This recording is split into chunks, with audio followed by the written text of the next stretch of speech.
দুর্নীতির অভিযোগ ওঠায় পদত্যাগের প্রশ্নের মুখোমুখি হলেন ব্রিটেনের ক্ষমতাসীন লেবার পার্টির ইকোনমিক সেক্রেটারি ও সিটি মিনিস্টার এবং শেখ হাসিনার ভাগ্নে টিউলিপ সিদ্দিক। তবে এই প্রশ্নের কোনো উত্তর না দিয়ে এড়িয়ে যান তিনি। সোমবার লন্ডনের বাসা থেকে বের হওয়ার সময় তাকে প্রশ্ন করা হয়েছিল। যুক্তরাজ্য ভিত্তিক সংবাদ মাধ্যম স্কাই নিউজে সোমবার 26 সেকেন্ডের একটি ভিডিও প্রকাশ করা হয়।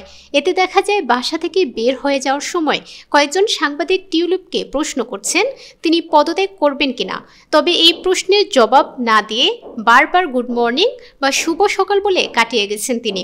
দুবার প্রশ্ন করা হলে দুবারই তিনি একই কথা বলেন। পরে গাড়িতে উঠে বেরিয়ে যান ব্রিটেনের এই মন্ত্রী।